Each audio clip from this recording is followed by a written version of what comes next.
Good morning, good afternoon, good evening, good night, good day to you, depending where you are in the world.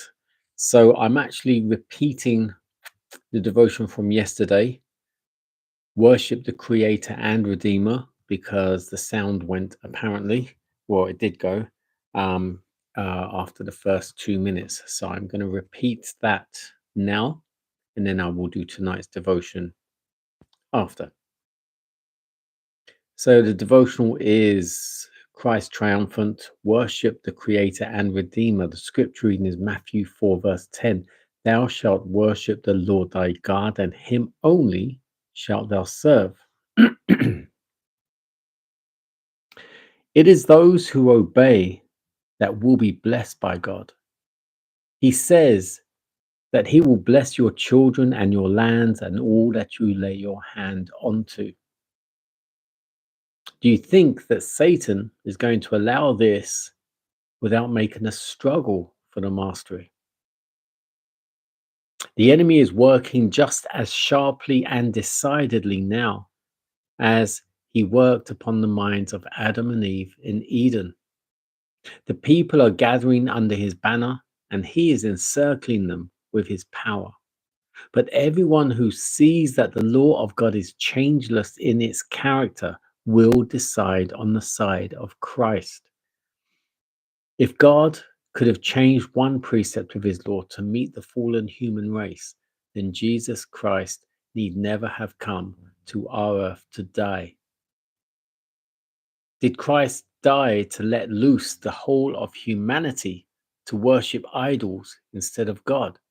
When the commandment said, Thou shalt worship the Lord thy God, and him only shalt thou serve. And the Lord made heaven and earth, and what then?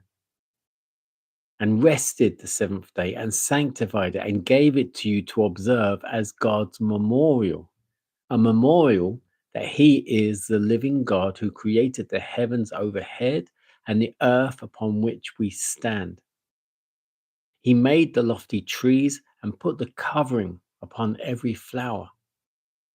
He gave to each one its tints. And the Lord of heaven made human beings and gave them the Sabbath. What for? For all the posterity of Adam. It was a gift to all of his posterity. If they had always obeyed the fourth commandment, there would never have been an infidel in the world, because it testified that the Lord made heaven and earth, the sea, and all that them is. His hands are over his created works. Can you wonder that the devil wants to make void the law of God, the standard of his character? It will be the standard in the judgment when the book shall be opened and every person judged according to the deeds that are done. And the names are written. What does he say? Engraven upon the palms of my hands. The marks of the crucifixion have engraven them. Humans are his property. They are God's by creation and by redemption. What do we give to Satan when we concede the point that the law of God needs to be taken away? We give the whole creative universe a defective God, a God that made a law and it is so defective that he had to take it away. This is all Satan wants. Can we afford to be working on any side but that of God?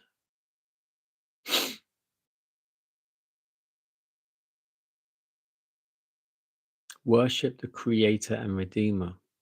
And it's interesting here. You should worship the Lord thy God, and him only shalt thou serve. We should not worship idols, anything other than God, which is a created thing or being, is then an idol.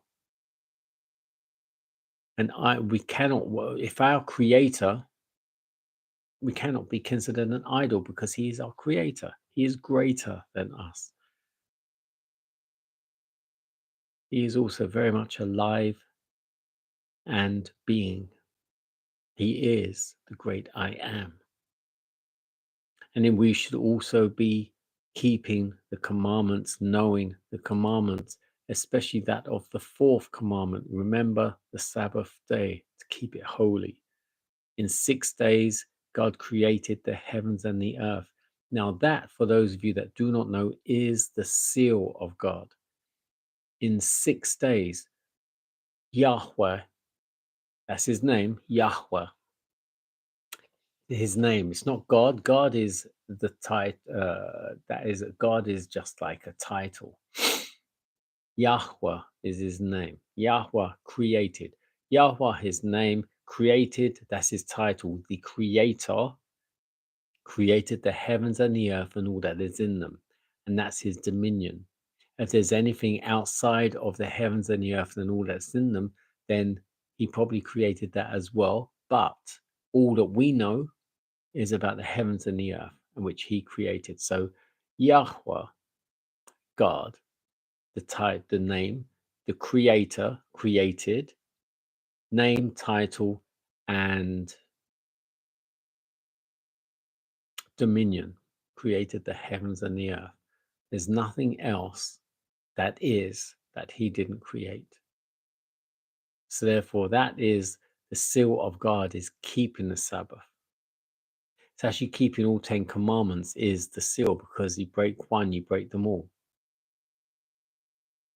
The commandments of God, which also are his character, are his seal. If you keep all 10 commandments, it means you're keeping the Sabbath.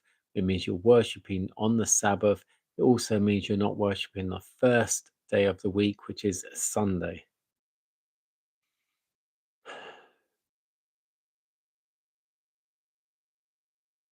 And this is why the devil wants to make void of God's 10 commandments, because they include, or they are, his seal, especially the fourth commandment, because you got the other certain church where the guy dressed in white heads it. They worship on a Sunday, and most of the world follows them.